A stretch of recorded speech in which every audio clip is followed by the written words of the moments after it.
Hello students आज हम theory of intelligence जानेंगे, यानी कि बुद्धि के सिद्धांतों के बारे में जानेंगे। हमारे पास लगभग 9 या 10 बुद्धि के सिद्धांत हैं। इनको 1 बाय 1 अध्ययन करेंगे। जैसा कि आप जानते हो कि बुद्धि जो है, बुद्धि के जो सिद्धांत हैं, थ्योरी हैं, वो बहुत हैं, 9 या 10 हैं। शुरू की बुद्धि जो है, जो बुद्धि के सिद्धांत हैं वो छोटे छोटे हैं, और बाद में बुद्धि के जो सिद्धांत हैं वो बड़े बड़े हैं। तो उन्हें हम 1 बाय 1 अध्ययन करेंगे। उनका अध्ययन जो है 1 बाय 1 करेंगे। तो सबसे पहले हम इनके केवल नाम जान लेते हैं और इनके प्रतिपादक, यानी कि इनको जन्म किसने दिया, वो जान लेते हैं। तो पहला जो बुद्धि का कारक है वो क्या है? एक कारक सिद्धांत, जिसे यूनिफैक्टर थ्योरी कहते हैं। इसे विनय द्वारा दिया गया था। विनय ने इस बुद्धि का बनाया था, और इसका आगे बढ़ाने का श्रेय टर्मन और स्टेन को जाता है, इसलिए इसके समर्थक थे। बुद्धि क्या है? एक फैक्टर। उसके बाद है द्विकारक सिद्धांत। द्विकारक सिद्धांत जो दिया था, वह जो सिद्धांत दिया था वो स्पीयरमैन ने दिया था। इसे 2 फैक्टर थ्योरी कहते हैं, और इसे स्पीयरमैन ने 1904 में दिया था। नेक्स्ट हमारा आ जाता है बहुकारक सिद्धांत। बहुकारक जो सिद्धांत होता है, मल्टी फैक्टर थ्योरी जो दी थी वह हमारे थॉर्नडाइक ने दी थी। उसके बाद आ जाता है प्रतिदर्श सिद्धांत, यानी सैम्पलिंग थ्योरी जो दी थी हमारी थॉमसन ने दी थी। तो हमारा एक कारक सिद्धांत किसने दिया था? विनय ने। द्विकारक सिद्धांत किसने दिया था? स्पीयरमैन ने। और बहुकारक सिद्धांत हमारे थॉर्नडाइक ने। और प्रतिदर्श सिद्धांत यानी सैम्पलिंग थ्योरी किसने दी थी? थॉमसन ने। तो ये 4 सिद्धांत हम आज अध्ययन करेंगे। आगे के नाम जान लेते हैं और इन्हें हम 1 बाय 1 अध्ययन करेंगे। इसके बाद हमारा आ जाता है समूह कारक सिद्धांत, यानी group factor theory. Group factor theory जो दी थी, किसने दी थी? ग्रुप फैक्टर जो थ्योरी है हमारे, नाम भूल रहा हूँ, मैंने लिखा भी नहीं है। ग्रुप फैक्टर थ्योरी किसने दी थी?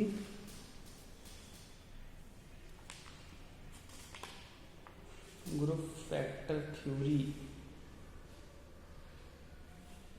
थर्स्टन ने दी थी। या एक कारक सिद्धांत विनय ने, द्विकारक स्पीयरमैन ने, बहुकारक थॉर्नडाइक ने, प्रतिदर्शन सिद्धांत थॉमसन ने, और समूह कारक सिद्धांत थर्स्टन ने। इसके बाद आ जाता है हमारा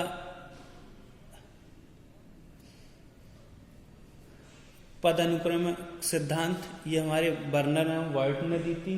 उसके बाद आ जाता है हमारा बर्नर एवं व्हाइट के बाद आ जाता है हमारी नेक्स्ट आ जाता है तरल व ठोस बुद्धि सिद्धांत। ये कैटल ने दिया था। उसके बाद आ जाता है प्याजी का बुद्धि सिद्धांत। इसे हम संज्ञानात्मक विकास सिद्धांत भी कहते हैं। ये थ्योरी जीन पियाजे ने दी थी। और लास्ट आ जाता है गिलफर्ड का त्रिआयामी सिद्धांत। इसे 3 डायमेंशन थ्योरी भी के नाम से भी जाना जाता है। तो सबसे पहले हम इनके सबके नाम याद कर लेते हैं। विनय ने कौन सी दी थी? एक कारक सिद्धांत जो दिया था वो विनय ने दिया था। द्विकारक स्पीयरमैन ने। बहुकारक सिद्धांत थर्स्टन ने। और प्रतिदर्श यानी कि सैम्पलिंग सिद्धांत थॉमसन ने। और समूह कारक सिद्धांत थर्स्टन ने। और समूह कारक सिद्धांत के बाद कौन सी थ्योरी है? समूह कारक के बाद हमारी पदक्रमिक सिद्धांत हमारे दी थी वर्नर एवं व्हाइट ने। और फिर तरल एवं ठोस बुद्धि सिद्धांत दिया था हमारे कैटल ने। और तरल एवं बुद्धि होगा, और बुद्धि का सिद्धांत जो जीन पियाजे का है उसे संज्ञानात्मक बुद्धि सिद्धांत भी कहते हैं, उसे जीन पियाजे ने। और ठोस एवं तरल बुद्धि का सिद्धांत दिया था कैटल ने। और गिलफर्ड ने दिया था त्रिआयामी 3 डायमेंशन थ्योरी गिलफर्ड की थी। आज हम 1 बाय 1 करके ऊपर की 4 थ्योरियां पढ़ने का प्रयास करेंगे। सबसे पहली है एक कारक सिद्धांत। एक कारक सिद्धांत जैसे कि नाम से स्पष्ट है, जैसे विनय ने बनाया था, इसको आगे बढ़ाने का काम विनय मतलब आगे बढ़ाने का काम जो है टर्मन और स्टेन ने किया था। इस मनोवैज्ञानिकों की मदद से बुद्धि को एक अविभाजित इकाई बताया है। मतलब बुद्धि एक तरीके से एक ही चीज है, एक गोला टाइप समझ लो, या एक ही चीज है। इसमें बुद्धि को अविभाजित, इसे विभाजित नहीं किया जा सकता। स्पष्ट है, इस सिद्धांत के अनुसार बुद्धि एक शक्ति या एक कारक के रूप में माना गया है। मनोवैज्ञानिकों के अनुसार बुद्धि वह मानसिक शक्ति है जो मस्तिष्क शक्ति है, जो समस्त मानसिक क्रियाओं को संचालित करती है और बुद्धि से ही हम हर एक कार्य करते हैं। तो इस टाइप की जो बुद्धि है वो एक कारक सिद्धांत में आ जाती है। क्लियर भाई? इसमें क्या है कि सारा काम कौन कर रहा है? बुद्धि कर रही है, और हम बुद्धि हमें क्या कर रही है? निर्देश दे रही है, हम उसी के अकॉर्डिंग कार्य कर रहे हैं। अब आ जाता है हमारा द्विकारक सिद्धांत। द्विकारक सिद्धांत में हम जानते हैं कि दो कारक होते हैं। इसमें एक जो प्रतिपादक थे वो स्पीयरमैन थे। इसमें दो कारक होते हैं, एक जनरल एबिलिटी यानी कि जनरल फैक्टर, और दूसरे होते हैं स्पेसिफिक फैक्टर यानी कि स्पेसिफिक एबिलिटी यानी कि एस।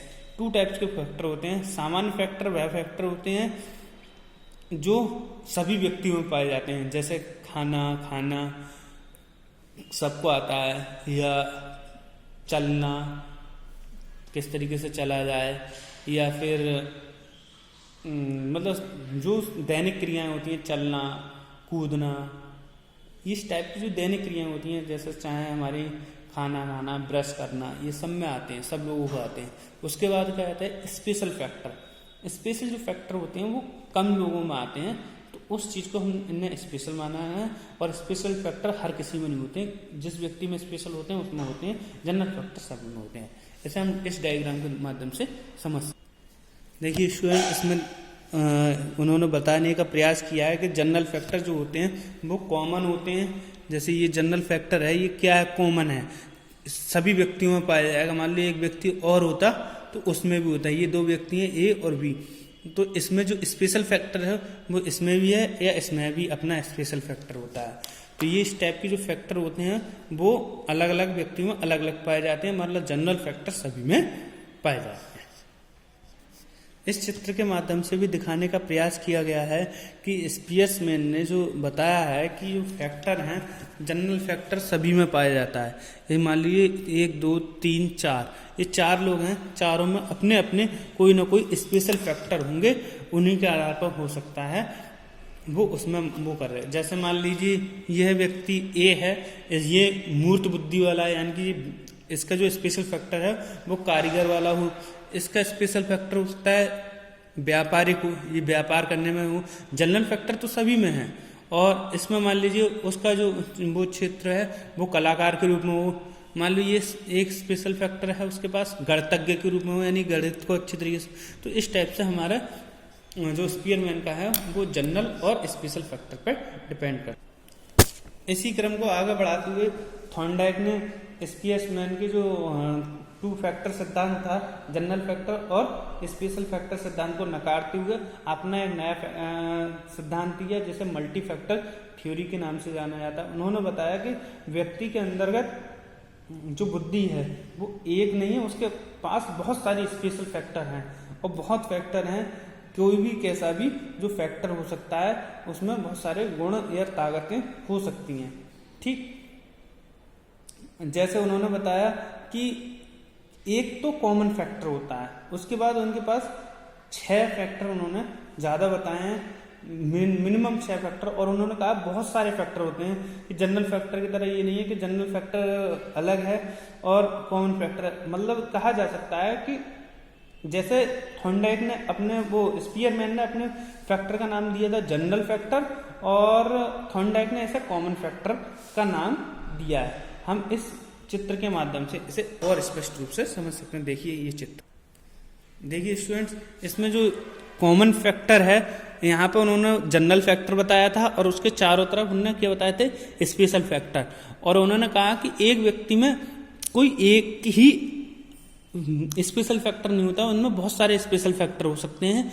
जैसे उन्होंने बताया था कि मान लो उस पर स्पेशल फैक्टर कारीगर का है या कलात्मक रूप में है या कोई आर्टिस्ट है, मगर परंतु उन्होंने बताया स्पेशल फैक्टर कुछ भी हो सकते हैं, जिसकी उन्होंने नाम दिया है P1, P2, P3, P4, P5, P6। तो पहला है ना शाब्दिक योग्यता का फैक्टर, उसके बाद है आंकिकी योग्यता का परीक्षण, उसके बाद है तार्किक योग्यता का फैक्टर, उसके बाद है स्मृति योग्यता का परीक्षण फैक्टर, उसके बाद है दार्शनिक योग्यता का फैक्टर, उसके बाद है भाषण योग्यता का फैक्टर। मतलब हम इन्हें 1 by 1 क्लियर करने का प्रयास करते हैं। जैसे कि आप जानते हैं स्टूडेंट्स, जो फैक्टर्स होते हैं मैंने बताया ये क्या है, बुद्धि की ताकत है, यानी कि ताकत। तो जो इन्होंने पहला बताया कि एक व्यक्ति में शाब्दिक योग्यता के, यानी कि अपनी बात को व्यक्त करने के लिए उसके पास शब्दों की योग्यता का फैक्टर भी हो सकता है, इंटेलिजेंस हो सकती है। मान लीजिए कोई व्यक्ति है, उसके पास अपनी जो बात को रखने का ताकत है वो शाब्दिक योग्यता है, यानी शब्दों के रूप में व्यक्त कर सकता है। नेक्स्ट है आंकिकी योग्यता। आंकिकी योग्यता से मतलब क्या होता है, मतलब वो अंकों को रूप में भी अपनी इंटेलिजेंस प्रस्तुत करता है, गणित भी कर सकता है, उसके पास गणित करने की भी योग्यता है और भी चीज़ करने की योग्यता है गणित। जैसे हम मान लीजिए कॉमर्स का स्टूडेंट है तो वो अपनी बात को एक तरीके से प्रेजेंट करने की योग्यता रखता है। नेक्स्ट वह तर्क करने की भी योग्यता रखता है। उसके बाद हम देखते हैं कि स्टूडेंट्स इसमें इंटेलिजेंसी यानी स्मृति मतलब हमारी मेमोरी का, जिस तरीके से मोबाइल में मेमोरी कार्ड होता है उसी तरीके से मेमोरी को की कितनी पावर हो सकती है। मान लो 2 स्टूडेंट्स हैं, 2 स्टूडेंट्स को हमने पढ़ाया तो किसी को ज़्यादा याद रह जाता है, किसी को कम याद रह जाता है, तो जो मेमोरी की जो क्षमता है वह उसमें आ जाती है। नेक्स्ट है दार्शनिक, यानी कि कोई चीज़ कौन कितनी अच्छी तरीके से सोच लेता है, दर्शन नई चीज़ खोजने की क्षमता होती है, वो दार्शनिक योग्यता आ जाती है। लास्ट है भाषण देने की योग्यता, यानी कि अपने आप बात को प्रेजेंट करने की योग्यता जो होती है वो भाषण योग्यता के अंतर्गत आती है। Thank you very much.